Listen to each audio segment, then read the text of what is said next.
अब इसमें तो इतना सारा लूट गया, जो दावे थे सारे खारिज हो गए। तो एक पूंछ पकड़कर मैंने बाइट देखा करते हैं, क्या पूंछ पकड़ते हैं कि चुनाव आयोग ने ऑर्डर कर दिया।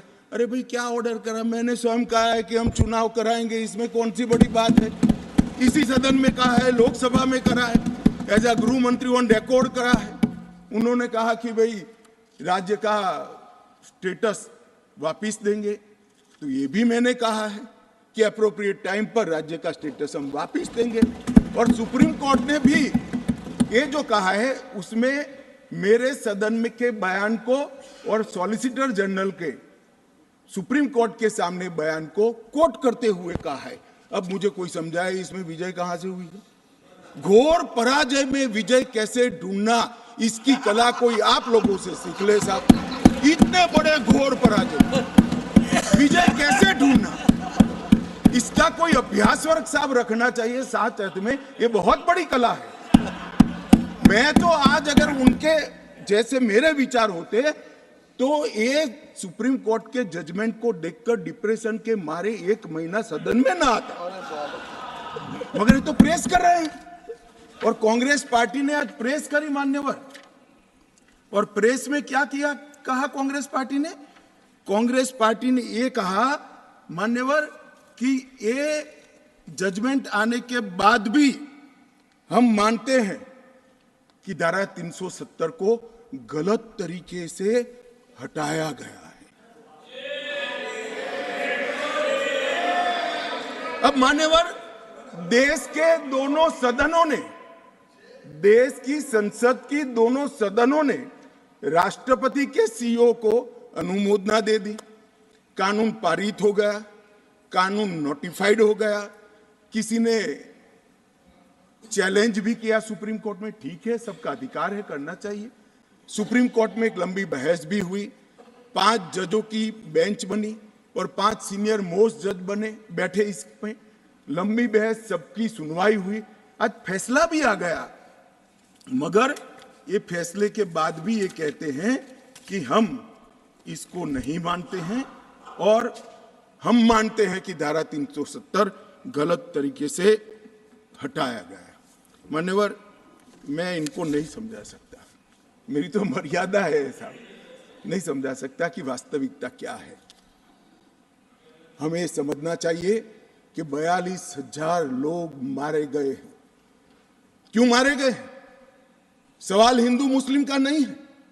इनसे ज्यादा मुसलमान गुजरात में है, कश्मीर से ज्यादा मुसलमान उत्तर प्रदेश में है, कश्मीर से ज्यादा मुसलमान बिहार में है, कश्मीर से ज्यादा मुसलमान आसाम में है। क्यों वहां अलगाववाद नहीं हुआ, क्यों वहां टेररिज्म नहीं हुआ? बाउंड्री का भी सवाल नहीं है साहब। कई ऐसे राज्य हैं, राजस्थान की बाउंड्री भी पाकिस्तान से लगती है, गुजरात की बाउंड्री भी पाकिस्तान से लगती। क्यों हुआ? क्योंकि धारा 370 अलगाववाद को बल देती थी और अलगाववाद के कारण आतंकवाद खड़ा हुआ। ये समझना ही नहीं था। एक गलत फैसला हो जाता है, कितने भी बड़े आदमी से हो सकता है, किसी भी पार्टी से भी हो सकता है, मगर जब इतिहास सिद्ध कर दे, समय सिद्ध कर दे ये फैसला गलत है, देश के हित में वापिस आना चाहिए। अभी भी मैं कहता हूं वापिस आइए, वरना जितने बचे हो इतने भी नहीं बचोगे। अगर अभी भी इस फैसले को चिपक कर रहना चाहते हो तो देश की जनता देखती है 2024 में 2-2 हाथ भी हो जाएंगे और जनता का परिणाम भी आ जाएगा और मोदी जी तीसरी बार प्रधानमंत्री।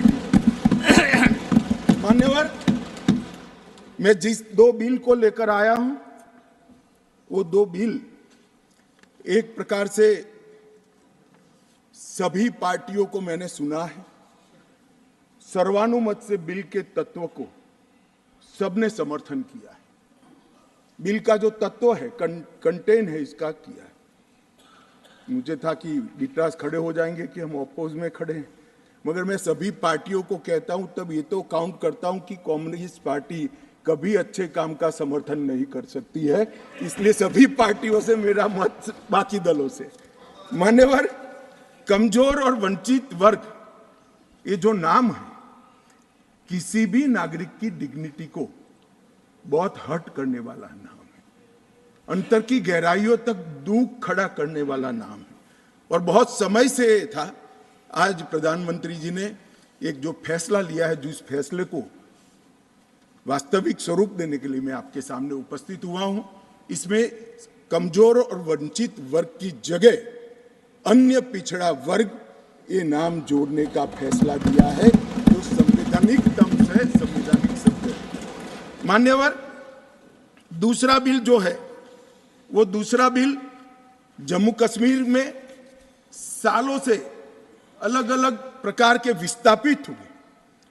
मान्यवर, 80 के दशक से आतंकवाद की शुरुआत हुई, 89 से चरम सीमा पर पहुंचा।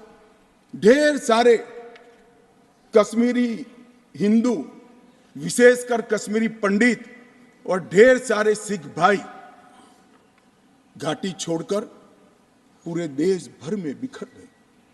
जम्मू में गए, बेंगलुरु गए, गुजरात गए, दिल्ली गए, फरीदाबाद गए, देश भर में बिखरे।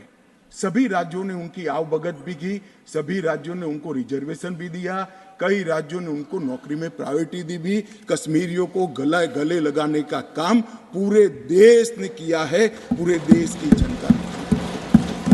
मान्यवर, वो बिखरे और ऐसे बिखरे कि अपने ही देश में वो विस्थापित हो गए, निराश्रित हो गए।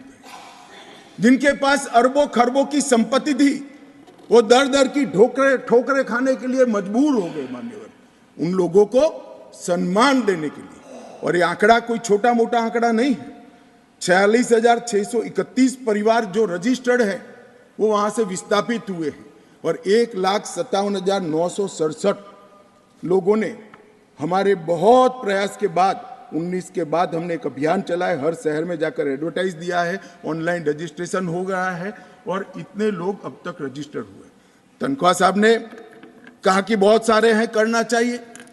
मैं तो उनको निमंत्रित करता हूं, तनख्वाह साहब आप जितने भी छूट गए इसकी सूची लाइए, आधी सेकंड में मैं रजिस्टर कर आपको एक्नॉलेजमेंट दूंगा। मान्यवर, ऑनलाइन प्रक्रिया है और मैं आज इस महान सदन के माध्यम से देश भर में बिखरे पड़े कश्मीरी पंडित और अन्य विस्थापितों को कहना चाहता हूं, नरेंद्र मोदी सरकार आपको न्याय देने के लिए कमिटेड है। आप मुझे लिखिए, कश्मीर सरकार को लिखिए, किसी भी विज्ञ के बगैर आपका रजिस्ट्रेशन कर दिया जाएगा। आप मतदार भी बनोगे, चुनाव भी लड़ पाओगे और जम्मू कश्मीर के अंदर आप मंत्री बनकर भी जा सकते हो। आपको पूरा मान्यवर, 3 युद्ध भी हुए, 1947 में और 48 में युद्ध हुआ। 31,779 परिवार आज के पाकिस्तान अधिकृत कश्मीर से शरण लेकर भारत में आए। इनमें से 26,319 परिवार तत्कालीन जम्मू कश्मीर राज्य में बसे और शेष 5,460 परिवार अन्य भागों में बसे। दूसरा युद्ध हुआ 65 और 71 का और छम्ब और नियाबत क्षेत्र से लगभग 10,065 परिवार विस्थापित हुए। 3500 परिवार 65 के युद्ध में हुए और इतने ही करीब 71 के युद्ध में हुए। अब तक 47, 65 और 71 के युद्धों में लगभग 41,844 परिवार विस्थापित हुए हैं। उनको भी भारत सरकार ने ढेर सारी चिंता करी है, मैं आगे बताता हूं। मगर ये बिल जो है मान्यवर, 3 सीटें, 2 जम्मू कश्मीर से विस्थापित परिवारों के लिए और 1 सीट पाक ऑक्यूपाई कश्मीर से विस्थापित आए हुए कश्मीरी भाइयों के लिए रिजर्व करने का काम नरेंद्र मोदी जी ने बहुत मन के साथ, चाव के साथ और संवेदना के साथ किया। मान्यवर, ये जो फैसला है उसी एक्ट का हिस्सा है जिस एक्ट को सब चैलेंज करते हैं। मैं उनको बताना चाहता हूं, जब आप 5 अगस्त 2019 के बिल को चैलेंज करते हो, तब आप डिलिमिटेशन कमीशन एक्ट को भी चैलेंज करते हो। ये मत भूलो कि आप इनके रिजर्वेशन के खिलाफ बात करते हो। मान्यवर, डिलिमिटेशन कमीशन ने गंभीरता से विचार करने के बाद समुदायों का प्रतिनिधित्व नॉमिनेशन द्वारा कराने की सिफारिश की है। और मान्यवर जम्मू कश्मीर प्रशासन ने, जो आज स्वाभाविक है राष्ट्रपति शासन है, उसने भी अपना अभिप्राय डिलिमिटेशन कमीशन को दिया था। भारत सरकार ने के गृह मंत्रालय ने भी दिया था कि इनके प्रति सिंपैथेटिक व्यू लेना चाहिए, इनका प्रतिनिधित्व होना चाहिए। जब वो अपनी जमीन में ही नहीं है तो असेंबली में कैसे चुनकर जा सकते हैं। मान्यवर, और ये आदेश उन्होंने प्रकाशित किया था, जिसको आज कानूनी जामा पहनाकर मैं ये बिल को लेकर उपस्थित हुआ हूँ। मान्यवर, ये जो डिलिमिटेशन कमीशन ने और भी कई फैसले किए हैं, मैं जरा सदन के सामने पूर्व की स्थिति और अभी की स्थिति बताना चाहता हूँ। पूर्व में जम्मू में सिर्फ 37 सीट थी, 37 सीट थी। अब नए डिलिमिटेशन कमीशन ने 37 से बढ़ाकर 43 सीट जम्मू क्षेत्र में बनाने का काम। मान्यवर, कश्मीर में 46 सीट थी, 46 सीटें थी। अब 46 की जगह 47 सीटें, 47 सीटें बनाने का काम। इस तरह से जम्मू और कश्मीर दोनों को मिलाकर 83 सीटें थी। लद्दाख की सीटें निकाल दी है क्योंकि वहां यूटी बन चुकी।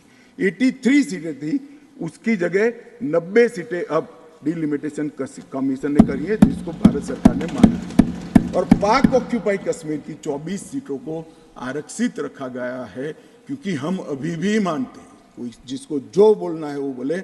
इस सदन में बोला हुआ शब्द इतिहास बनता है। मैं आज फिर से कहना चाहता हूं, पाक ऑक्यूपाई कश्मीर भारत का है।